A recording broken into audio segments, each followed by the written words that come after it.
নবীজিকে দাঁড়াইয়া যে সালাম দিলাম, আপনারা কি কষ্ট পাইছেন? এটা তো মুস্তাহাব। এটা কি ভাল লাগে না? আপনার ভালো লাগে না, আপনি দিয়েন না। আপনার ভাল লাগে না, আপনি খারাইয়েন না। কিন্তু যে খারায় তারা বেদাত বলেন কেন? আমি কিন্তু আপনার বেদাতের প্যাকেট একবারে খুলে দিব। আমরা সুন্নিরা ফালতু কথা বলি না, আমরা নবীর সৈনিক, আমরা মাপকাঠি রেখে কথা বলি। যারা আহলে সুন্নাত ওয়াল জামাত আদি থেকে এই পর্যন্ত কথার ধারাবাহিকতা এক। আর যারা অন্য দলে আছে ক্ষমতার জন্য, দেখলেন একটু আগে বললাম যে আরো কত কথা আছে, সকালে একটা, বিকালে একটা, একটু পরে একটা, একটু পরে একটা, ঠিক কিনা বলেন?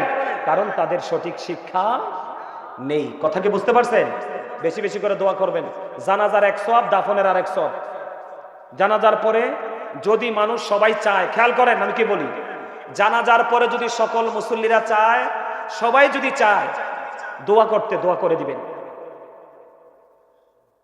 আর যদি সবাই না চায়, দরকার নাই।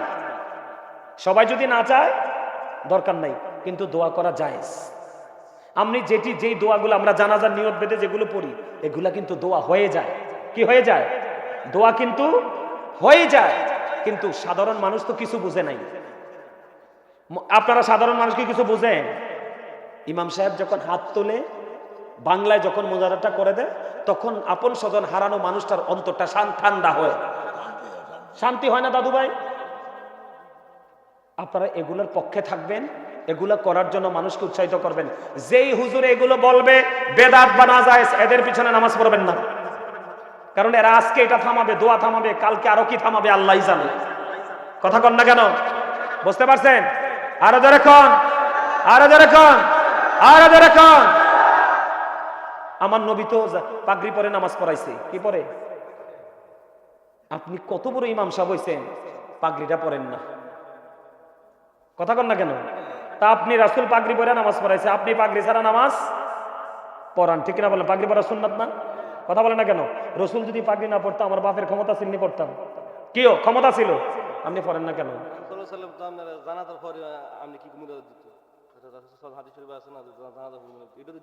এটাই তো কইতেছি, এটাই তো কইতেছি। এটাই তো বলতেছি, রাসূলের অনেক সুন্নত আছে, তারা কি করে না? পালন করে না। তারা নিজেরাই বেদাতি, কিন্তু তারা এখন মানুষকে বিভ্রান্তির মধ্যে ফালাচ্ছে। সম্মানিত উপস্থিতি, এই জন্য বলতেছি, সবচেয়ে বড় বিপদ সামনে আসতেছে। দিন যত যাবে মূর্খ মোল্লার সংখ্যা বের হবে। রসুল বলে গেছে, আমি না। তাদের মধ্যে কোরআন হাদিসের সঠিক এলেম থাকবে না। সাধারণ একটা বিষয় নিয়ে তর্ক লাগলে তারা সমাধান দিতে পারবে না, তারা এতটা মূর্খ থাকবে।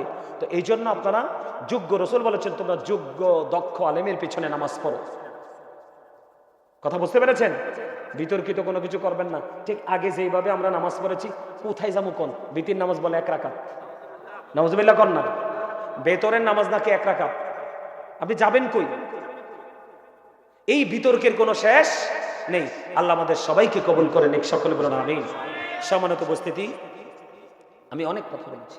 আচ্ছা, ওই ফিগারটা না কত বলেন, বলেন, বললেই হবে। নগদ আপনারা যে দান করেছেন, নগদ 1,04,850 টাকা, বাকি হলো 1,19,000 টাকা। মারহাবা বলেন। ভালো টাকা পাইছি 15-20 মিনিটে। মারহাবা গণ। নগদ কত? 1,04,850 টাকা, আর বাকি হলো 1,19,000 টাকা। মারহাবা গণ। একে একে কত? 2 4 আর 9 কত? 4 আর 9 কত? 23, প্রায় 24,000-এর কাছাকাছি। আর 150 টাকা দিলে হয়ে যায়। কথা কন না কেন?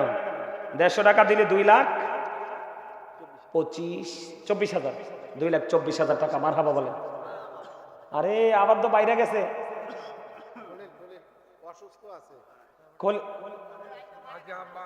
খলিলুর রহমান সাহেব আজকে, খলিলের আম্মা মারা গেছে। আপনার কি? আপনার দাদুর জন্য দোয়া চেয়ে দিয়েছেন 1,000 টাকা। তার মানে আমরা 25-এর ঘরে চলে আসছি। আল্লাহ তুমি কবুল করো, আমিন। সম্মানিত উপস্থিতি, একবার সূরা ফাতিহা, 3 বার সূরা ইখলাস, কয়েকবার দরুদ শরীফ পড়েন।